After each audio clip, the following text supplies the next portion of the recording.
YouTube. Today I'm filming for you a Q&A. I posted on YouTube and Snapchat and Instagram asking if you guys had any questions for me. For the record, I always feel very presumptuous assuming that you guys have any questions about my life. But you guys did, so we're all good. So I'm gonna be answering a few questions from you guys in this video, and I hope that you enjoy it. So the number one thing that I have been asked about repeatedly is if I still have baby fever, or if we are planning to get pregnant soon, or if I am pregnant, and I'm sorry, I had to. You guys, I had to. How many times does a girl get a chance to pretend that she's pregnant and fool the people around her? Not very many. But no, I'm not pregnant. We would like to get pregnant probably sometime in the near-ish future, but I am currently dealing with some negative emotions that I have regarding pregnancy and delivery. I have always been in the past very, very, very terrified of pregnancy and labor and delivery. Like, it just has all sounded like a gigantic nightmare that I never wanted to do. So I'm working on just kind of changing that expectation and changing that mindset in myself, trying to not listen to or read or hear about anything negative regarding pregnancy. Not because I expect that everything's gonna be perfect, but for me, the expectation and the anxiety of worrying about negative circumstances is so much worse than just experiencing a negative circumstance. So I am just trying to focus on all the positives of pregnancy and having a baby, which is obviously having a baby, and just working through these issues that I have, because it's really difficult. It's really difficult to want a family, but to feel so limited by your fears and your concerns and your worries. So yes. And by the way, if you comment down below with some negative, scary pregnancy or delivery story, I will probably delete your comment and I might block you, because I am being very strict about what I let myself see and hear in terms of pregnancy and delivery. So if you have a positive story to share or some positive, insightful encouragement, you can definitely leave that below. But yeah. Do you plan on dieting and exercising once you get pregnant? And would you still be into health and fitness after having a baby, or would you be less focused on that? I plan on eating well while I'm pregnant. I plan on eating as healthy as I can manage. I know that I've heard a lot of women say that they just cannot stomach healthy food a lot of the time that they're pregnant, and so they just kind of eat junky foods. And it's really easy when you're not a pregnant woman to be like, oh, that's bad, shame on you. But listen, I've worked with so many pregnant women where they're literally all I can eat are McDonald's French fries, so I'm only eating McDonald's French fries. And you know what? You just gotta get the calories in. I would rather eat French fries for my whole first trimester than to eat nothing or to be throwing up everything that I'm eating. So you know what, pregnant mom, if you're just eating McDonald's French fries your first trimester, I feel you. But yes, my goal is to eat healthy the whole pregnancy. I will not be tracking macros or anything like that, but I will probably keep an eye on calories, maybe just kind of mentally taking note of how many I'm eating during the day so that I'm not going super overboard. I would like to not gain 50 or 60 pounds with pregnancy. I know that sometimes some of that can't be helped a ton, but you know, I'm just gonna try to only gain the right amount of weight while I'm pregnant. That's just my goal, because I know afterwards I'm just gonna have to lose all of that. But you know, I also know that when I'm pregnant, I'm sure my perspective on things may change. So I'm staying open to that. I would like to exercise my whole pregnancy, but again, I know that your energy and how you feel is so unpredictable. So whatever happens, happens. My goal though is to eat healthy and to work out during my pregnancy. Will I still be as into health and fitness after having a baby, or would I be less focused on that? I imagine I would be somewhat less focused, although I don't feel like I'm super focused on health and fitness right now. It may seem like that because my whole channel is kind of health and fitness focused, but that's not really what my whole life is about for me. In my personal life, it's actually a decent bit smaller than you would probably imagine. It's just that, you know, this is all I talk about on YouTube because it's all you guys are here for. But I always plan to keep diet and exercise a part of my life. I always plan to eat healthy because I'm passionate about health. I always plan to work out because I'm passionate about keeping my body strong and healthy. So I imagine I will be the same when I'm a mom. And you know, if anything, be passionate about showing moms how they can stay in shape and eat right even as a mom, because I know that's possible. Even though I'm not a mom, I can still say I know it's possible because I've known moms and I know it can be done. So that will be my challenge once I have a baby. How does Matt feel about when you're cutting and tracking? Matt doesn't really care. He's always so supportive of anything that I want to do. And he's also not a super foodie type person. So when I'm dieting, there's just less treats in the house and there's less, we don't go out as much, but he's just not super duper into food like I am. So it just doesn't really bother him if we eat out less or if I'm eating healthier things, because we have separate meals most of the time anyway. So the only thing that I think would ever bother him is when in the past I let dieting make me super grumpy and resentful and bitter because it was just so miserable to be dieting, and I just did it in such a miserable way. I think that's what he disliked more than anything, is like that I would just be moody all the time, either because I was hungry or because I like went over my calories and I was moody about it. That's probably what bothered him more than anything, but like I'm just not like that like most of the time anymore. Dieting doesn't make me moody, dieting doesn't make me cranky or, you know, whatever. So it's just not usually an issue at all anymore. Would you ever live anywhere other than Michigan? If so, where? We would definitely live somewhere other than Michigan. I love Michigan. I love like that the 4 seasons are super distinct and different, and I think Michigan is beautiful and our family's here, so I don't think we'd ever necessarily leave unless his work moved us somewhere or we felt God was leading us somewhere else. But we lived in Texas for a year and we loved Texas. We lived in the Austin area and it was beautiful. Texas is the greatest state in the world. It's just a fact. But we would probably love any southern state. We just love the warm weather because we love being outside. But we love the mountains. We would love living in the Smoky Mountains or the Rocky Mountains, like in Colorado or anything like that. We would love that just because we love just like hiking and the outdoors and beautiful scenery and stuff. So we would happily live in any of those places. As an introvert, do you feel that working at home gives you the time you need to recharge, or do you ever feel drained after family/church activities? Even though I work from home and you would think that I would get my fill of being alone, every social event drains me, pretty much. Almost every single social event drains me and I feel like I just want to go home. I want to go home. I don't know why I'm like this. I don't know when I became such an introvert. All through high school, I was like a social butterfly. I had a huge friend group. I was always going out. I always wanted to go out. And then I think sometime around like college age, I just became a mega introvert, a homebody.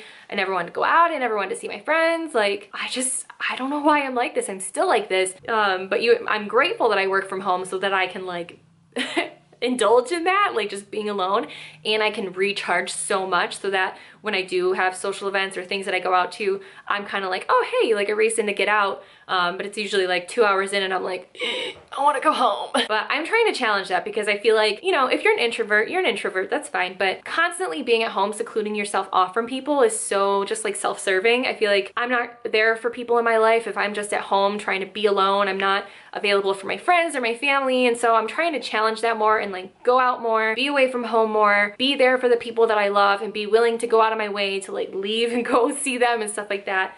So yeah. If you could give advice to yourself 5 years ago, what would it be? If I could give advice to myself 5 years ago, I would probably say to just do what you want to do and be who you want to be, no matter what anybody else says or thinks. Because I feel like for so long, probably even up until this year, and I know to some degree I am still like this and I'm continuing to overcome it, but I feel like for a long time, like my whole life, I let what other people said about me and how they felt about me determine what I did. I was so just like afraid that I would upset people or that they would say bad things about me or that they didn't believe in me that I like could not make a move unless I had like 5 people like vindicate me or say like, yeah, that's a good idea. Yeah, that's a good move.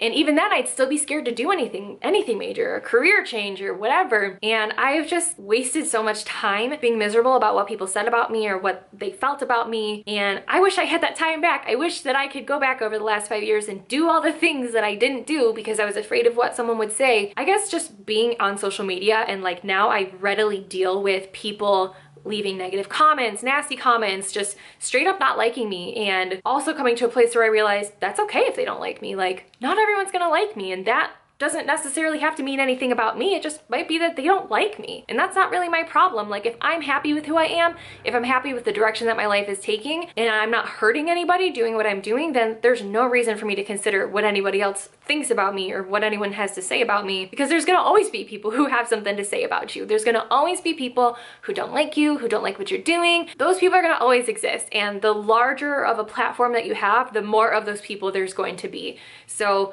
for me, I feel like one of my biggest accomplishments this year is being willing to just like do what I want and not really care if people don't like it, and not really care if people talk crap about me or don't understand what I'm doing or think that I'm this or that or the other. Like, just learning to get past that and be like, whatever. That's what I wish I would have known 5 years ago and saved myself a lot of heartache and a lot of hurt. Yeah. Does Matt eat healthy / care about what he eats?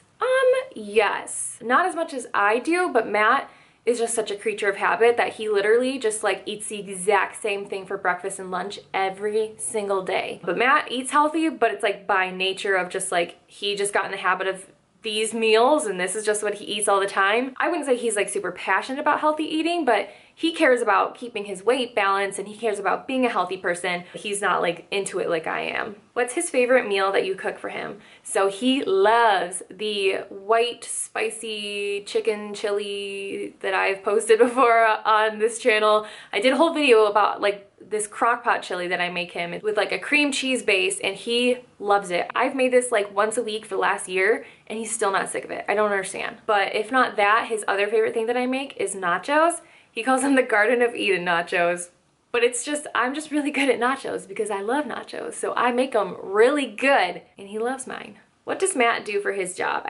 So Matt is a pastoral care minister at my church. So he does a lot of the stuff that my pastor would do if my pastor was like 16 people, because my church is really big, so my pastor just doesn't have time or ability to like go see everybody in the church when they have an issue. So that's what Matt does, that he goes on behalf of my pastor to see people when they're sick, see people when they're in the hospital, see people when they've had a loved one passed and they just want support from the church. He does a lot of funerals. He marries people. He visits church members who like want to take communion but they're too sick to come to church, or he'll come and minister to them and stuff. He does everything. Like if you have any kind of emergency as a congregation member where you want your pastor to be there, Matt goes. So he's like all hours of the night he could be gone. But I'm really proud of him for that. Like I have church members come up to me all the time and they're just like, your husband was there for me when my dad died and it just meant so much to me to have him there, and he prayed with my family and he was so comforting and he just said all of this awesome encouraging stuff. Like people say that to me all the time and I'm just so proud of my husband and what he does. He loves people. He from the bottom of his heart loves people so much. Like I've never met somebody who loves people as much as my husband loves people. So this job is so perfect for him, and I think that he is just such a blessing to the people that he speaks with and helps and encourages. So I wouldn't say this is like his dream job, but this is definitely like what God made him to do, is to just take care of people. So what is your favorite Bible verse and what does it mean to you? So off the top of my head, I would say John 16:33. I can't really say that that's my favorite Bible verse, but it's just whenever people ask me, it's the one that I always think of. And I could like paraphrase it for you, but I want to read it so that I don't paraphrase it.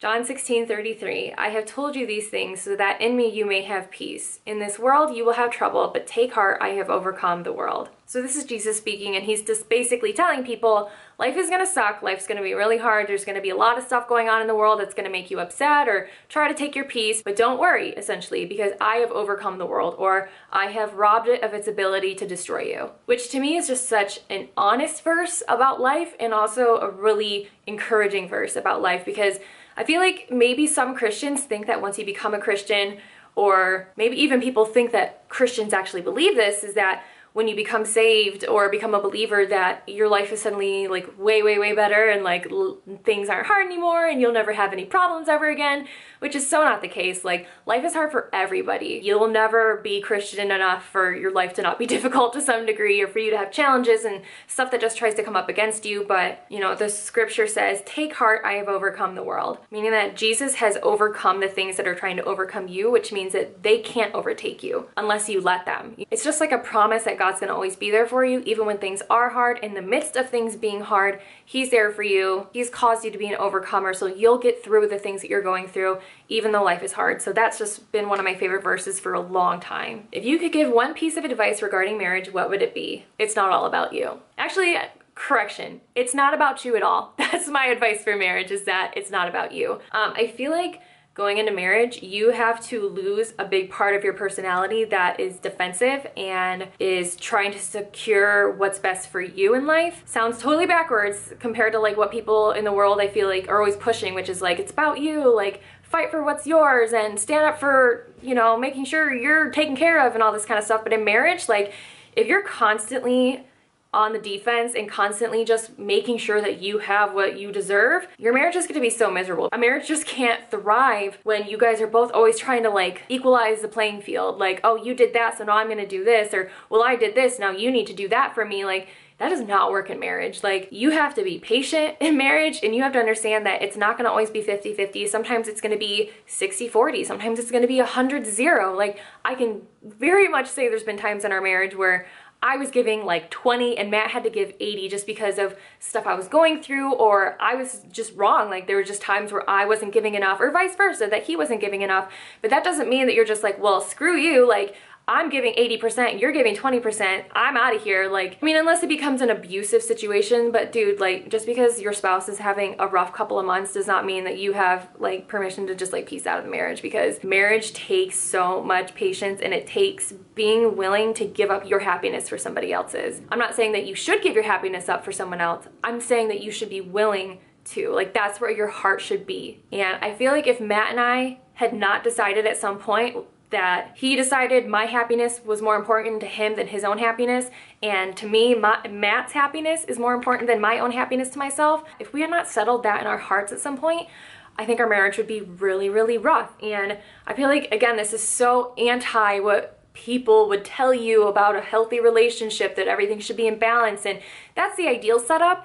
And when you have two people, though, who are willing to give everything for each other, it does balance the playing field. You guys both are giving 100% most of the time, and everyone's happy. And knowing that you have somebody that has your back when you're only giving 20% for whatever reason for an amount of time, having that partner that is willing to meet you where you're at is the greatest security to have ever. Like, knowing that I can go through a hard time and turn selfish for a little bit, and that's not gonna make Matt leave me, he's just gonna reach out further to take care of me, is like the most amazing part of our relationship. And vice versa, he knows that he can take time for himself, or if he has selfish days or selfish moments, that I'm not just gonna lash out or be like, what the heck, you're not allowed to have a selfish moment, you're not allowed to be upset about something. Like, because we just respect each other and we're both willing to give whatever it takes, not just 50%, but like whatever the relationship takes to keep growing and to be a good relationship, because we're willing to do that, I feel like that is the best thing for a relationship. And I guess that's like the best advice that I could give. Ugh. What's one thing about your fitness journey that you feel you did right or are happy with?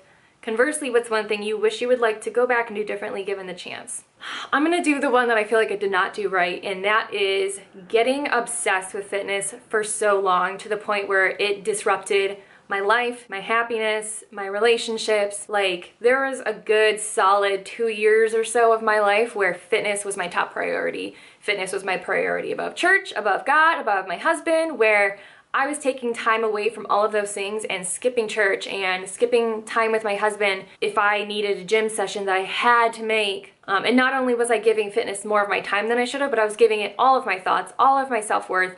Everything about me was just dependent on how good I looked and how many times I'd been to the gym that week. And if I missed a gym session or a couple of gym sessions, or I didn't eat that well for a week, it just like devastated my world. And I just regret ever letting myself get to that point. I regret being so like obsessed with fitness and so like just letting it consume me. I regret that, because it really stole so much of my happiness and controlled so much of my happiness for so long. And that's just time I'm never gonna get back. But one thing I think I did right about my fitness journey was recognizing all of that and then forcing myself to change it. I feel like a lot of 2016 and even a little bit of 2017 was just me challenging myself on these addictions that I had, you know, like teaching myself to be okay with just going to the gym 3 or 4 days a week, teaching myself to be okay with going out to eat on a whim and not being worried about macros or calories, teaching myself to lighten up about this stuff and realizing that like nobody around me cares what size I am. My husband doesn't care how many times I went to the gym that week. My ability to help people is not dependent on my macros